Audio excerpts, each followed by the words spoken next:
ఏపీలో అకాల వర్షాలు అన్నదాతలను కన్నీరు పెట్టిస్తున్నాయి. చేతికొచ్చిన పంటలు నీళ్లపాలవుతున్నాయి. అటు గాలి వానలకు, ఉరుములు మెరుపులతో కూడిన భారీ వర్షాలకు విద్యుత్ స్తంభాలు, చెట్లు విరిగి పడిపోతున్నాయి.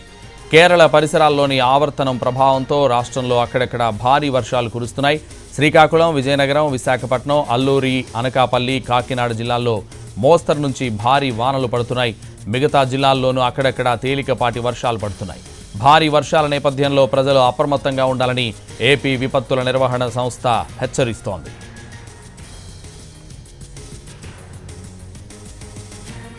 వర్షాలు విజయవాడను కుదిపేశాయి. రహదారులు జలమయమై వాహనదారులు ఇబ్బందులు పడ్డారు. Benz circle, Moghalrajpuram, Eluru road తదితర ప్రాంతాల్లో కురిసిన వర్షానికి లోతట్టు ప్రాంతాల్లో వరద చేరింది. అనంతపురం, పుట్లూరు మండలంలో గాలివానకు సాగులో ఉన్న పండ్ల తోటలకు భారీ నష్టం చేకూరింది. సుమారు 500 ఎకరాల్లో అరటి, 5 ఎకరాల్లో బొప్పాయి తోటలు నేలకొరిగాయి. 50 లక్షల రూపాయలకు పైగా నష్టం వాటిల్లిందని బాధిత రైతుల ఆవేదన వ్యక్తం చేస్తున్నారు.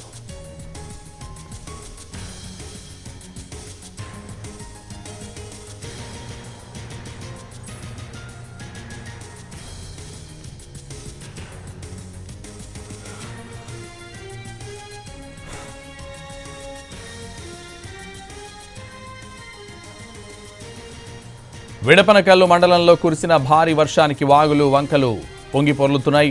పాల్తూరు గ్రామం దగ్గర రాకపోకలు బంద్ అయ్యాయి. వాగులో కొట్టుకుపోతున్న ఆవులను కాపాడారు స్థానిక రైతులు. ఈ వాగు ఉధృతితో వాహనాల రాకపోకలు కూడా నిలిచిపోయాయి. అటు బొప్పాయి, అరటి తోటలు నేలమట్టమయ్యాయి. లక్షల్లో నష్టం వాటిల్లిందని రైతులు ఆవేదన వ్యక్తం చేస్తున్నారు.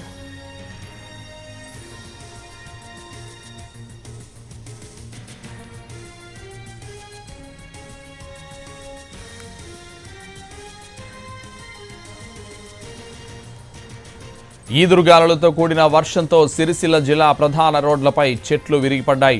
రుద్రంగి, చందుర్తి, కోనరావుపేట మండలాల్లో ఈదురుగాలులతో కూడిన వర్షం కురిసింది. వేగంగా వీచిన గాలికి భారీ వృక్షాలు కూడా నేలకొరిగాయి. వాహనదారులు ఇబ్బందులు పడ్డారు. కొనుగోలు కేంద్రాల్లో ధాన్యం కుప్పలపై పైకప్పిన కవర్లు సైతం గాలికి కొట్టుకుపోయాయి. ధాన్యాన్ని కాపాడుకునేందుకు తీవ్ర ఇబ్బందులు పడ్డారు రైతులు.